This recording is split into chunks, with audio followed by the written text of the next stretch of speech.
చూస్తే సెక్రటరియట్ ముందు ఉన్నటువంటి ఏదైతే కొత్తగా కాంగ్రెస్ ప్రభుత్వం అధికారంలోకి వచ్చిన తర్వాత రాజీవ్ గాంధీ గారి విగ్రహం నిర్మించాలని నిర్ణయాలు తీసుకుంది. దాదాపు 90% కూడా విగ్రహం పూర్తి చేస్తూ ఉంది. అయితే ఒకవైపు ఇవాళ ముఖ్యమంత్రి గారు మాట్లాడినట్టు వ్యాఖ్యలు రాష్ట్ర వ్యాప్తంగా చర్చనీయాంశంగా మారాయి. ఏదైతే కేటీఆర్ గారు చేసిన వ్యాఖ్యలకి కేటీఆర్ గారు కేసీఆర్ గారు విగ్రహాన్ని నిర్మించాలని అనుకుంటున్నాడా అని చెప్పి కూడా కొన్ని అనుచిత వ్యాఖ్యలు చేశారు. ఈ అంశాలపైన మనతో మాట్లాడడానికి బీఆర్ఎస్ ముఖ్య నేత ఆర్ఎస్ ప్రవీణ్ కుమార్ గారు ఉన్నారు. వారితో మాట్లాడి మరిన్ని విషయాలు తెలుసుకుందాం. సార్, ఎట్లా చూస్తారు ఇవాళ అంటే కేసీఆర్ గారిని అగౌరవపరిచే విధంగా వ్యాఖ్యలు చేశారు, ఏం చెప్తారు?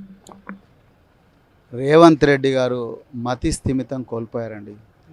తెలంగాణ ఒక మతి స్థిమితం కోల్పోయిన వ్యక్తి చేతిలో పడ్డది.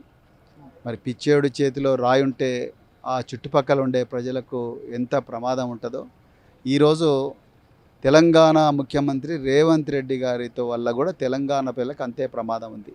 వారు ఇది ఒక్కటే కాదు, ఈ గత 9 నెలల నుంచి కూడా వారి భాషా ప్రయోగం వారి మానసిక స్థితికి అద్దం పడుతున్నది.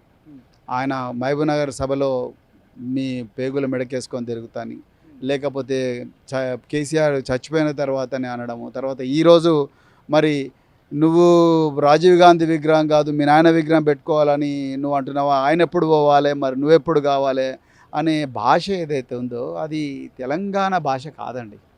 తెలంగాణలో సభ్యత సంస్కారం ఉన్న వ్యక్తులు, ఈవెన్ చదువు రాని వ్యక్తులు కూడా చాలా గౌరవం ఇచ్చి మాట్లాడతారు. తెలంగాణలో చాలా ఆప్యాయతతోనే మాట్లాడతారు. అలాబలాయి తెలంగాణ భాష అలాయి బలాయి తీసుకున్నట్టు ఉంటుంది. ఇదేదో అరువు తెచ్చుకున్న భాషలాగా ఒక మతి స్థిమితం లేని, ఇప్పుడే ఎర్రగడ్డ ఇన్స్టిట్యూట్ ఆఫ్ మెంటల్ హెల్త్ నుంచి పారిపోయి వచ్చిన ఒక మతి స్థిమితం లేని వ్యక్తి మాట్లాడినట్టుగా ఉంది. దురదృష్టవశాత్తు ఆ వ్యక్తి అలా మరి చీఫ్ మినిస్టర్గా మారిండు. నిజంగా ఆయన ఏమాత్రం సభ్యత సంస్కారం ఉన్నా వెంటనే రేవంత్ రెడ్డి గారు మరి క్షమాపణ చెప్పాలి. కేసీఆర్కో కేటీఆర్కో కాదు, తెలంగాణ జాతికి క్షమాపణ చెప్పాలి.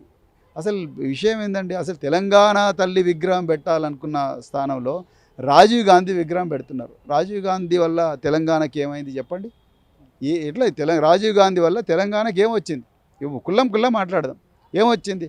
ఈ కాంగ్రెస్ పాలన వల్లనే కదా తెలంగాణలో రక్తం ఏరులాగా వాలింది. 1969లో కాంగ్రెస్ పాలనే తెలంగాణలో 369 మంది చచ్చిపోయినారు. మలిదశ ఉద్యమంలో మళ్ళీ ఇంకొక 700-800 మంది చచ్చిపోయినారు. టోటల్గా తెలంగాణలో 1500 మంది చనిపోయినారంటే ఇది కాంగ్రెస్ పాలన వల్ల కదా. మళ్ళీ ఏ ముఖం పెట్టుకొని మళ్ళీ రాజీవ్ గాంధీ విగ్రహం పెడతారు? అర్జెంటుగా ఆ విగ్రహాన్ని తీసేయాలి. లేకపోతే మా పార్టీ మళ్ళీ అధికారంలోకి వస్తుంది. వచ్చిన మరుసటి రోజే మీరు ఏం చేసినా నడవదు. అక్కడ ట్యాంక్ బండ్ మీద ఎట్లయితే విగ్రహాలు పోయినాయో అదేవిధంగా రాజీవ్ గాంధీ విగ్రహం కూడా మళ్ళీ ఇంకో చోటుకి పోతుంది. సో ఆ పరిస్థితి తెచ్చుకోకండి. తెలంగాణ తల్లి తెలంగాణ ప్రజల సంస్కృతికి, తెలంగాణ ప్రజల త్యాగానికి, తెలంగాణ ప్రజల భవిష్యత్తుకు నిలువుటద్దం. తెలంగాణ తల్లి తెలంగాణ ప్రజలకు ప్రతీక, వాళ్ళ సంస్కృతి ప్రతీక.